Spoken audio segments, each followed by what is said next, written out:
السلام عليكم ورحمة الله.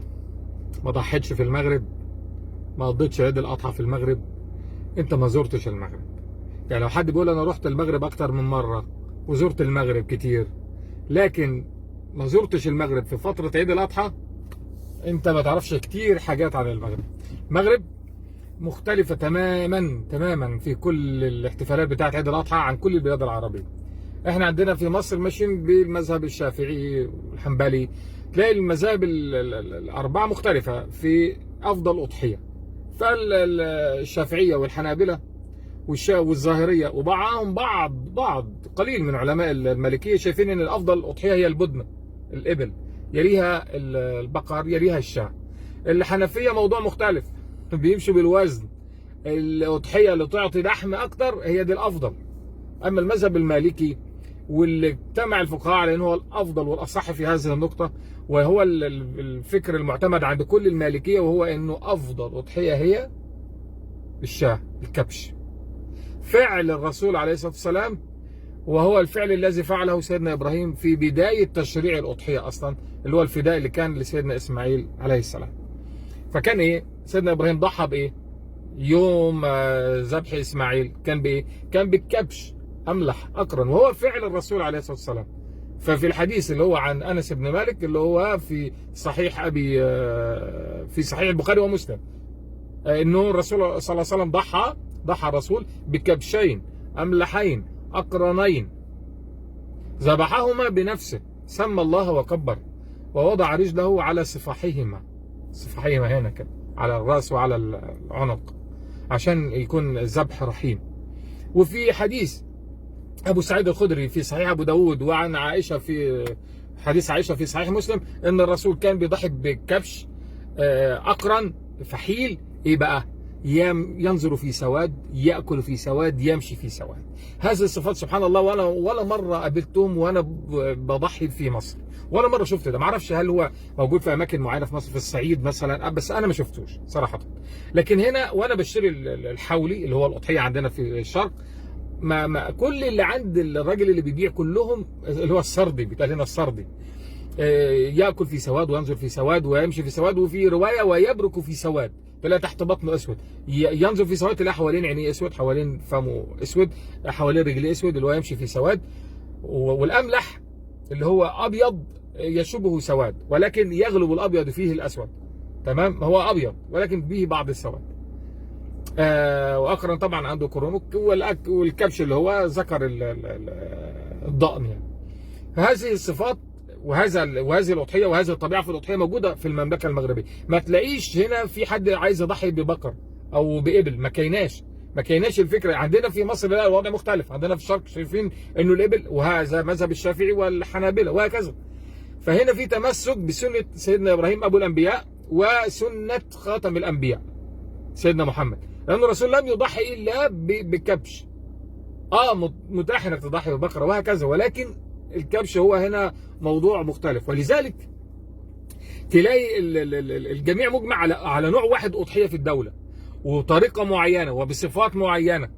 ولازم بعد يعني طبعا هنا في حاجة جميلة جدا، جميع سكان المملكة المغربية لا يبدأوا الأضحية إلا بعد ما يشوفوا الملك بنفسه نحر وبدأ الأضحية، ومن هنا يبدأ عملية الذبح في المملكة المغربية كلها.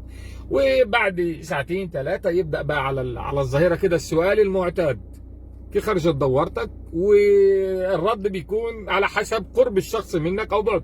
قريب منك بالزاف تبدا تهزر معاه بقى وتمزحه، اللي هو احسن من دورتك. ولو العلاقه رسميه شويه، الحمد لله خرجت زوينه. ولازم طبعا ما يفوتش عيد الاضحى الا لما تكون واكل كسكس بالكتف. هنا كده انت قضيت عيد اضحى. طبعا ما اعرفش يعني المعظم بيشترك ولا لا في تاني يوم العيد، انه لازم يكون الصباح يكون الفطار حريره يصحبها، اللي هو راس الحولي اللي بايته من البارح على الفاخر ده اللي هو عندنا احنا الفحم. كده يبقى انت قضيت عيد اضحى في المملكه المغربيه. البلد كامله ريحه الضاني منتشره في كل مكان، تحس كده سبحان. مفيش حاجه اسمها ان في حد هنا ما بيضحيش، لا، لازم الكل يكون بيضحي. الانسان ممكن يزرق حاله ماديا، يتزنق ماديا ويضغط على نفسه ماديا عشان الاضحيه. والا والاضحيه بتتسمى هنا ايه؟ العيد. جبت العيد، العيد كله هو الاضحيه. ما ينفعش اولادك ما تكونش جبت لهم.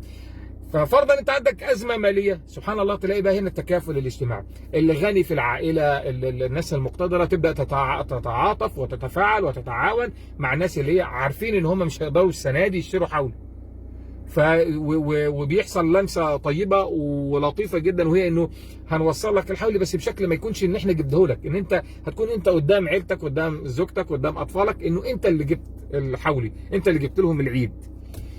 فالمغرب في حفاظ على السنن وبشكل مختلف، سبحان الله. زي ما قلت في رمضان، سنه الحزب الراتب اللي هو جميع جوامع المملكه المغربيه فيها لازم يكون ختم القران كل شهر، كل شهر عربي. في الصباح في حزب، وفي المساء في حزب، كده جزء في النهار في جميع جوامع المملكة المغربية. الحزب الراتب سنة محافظ عليها بشكل رائع في المملكة المغربية. فجميع جوامع المملكة بتختم القرآن كل شهر، فأنت في دولة كل جوامعها بتختم القرآن، يختم القرآن فيها بشكل دوري ومستمر. فزي ما قلنا قبل، إذا ضاع القرآن في صدور أهل الشرق فلا تحزن ولا تخف، فهو محفوظ في صدور وعقول وقلوب أهل المغرب. ربنا يبارك فيهم يا رب ويحفظهم، يعني في تمسك بأمور في الدين وفي السنة رهيب. تم رفع سنة الأضحية في المملكة المغربية لمرتبة الفرض، ليست سنة أبدا. اوعى تصدق إن الأضحية في المغرب يتم التعامل معها لأنها سنة، هي فرض، فرض يجب العمل به، والا ما انت ما قضيتش العيد.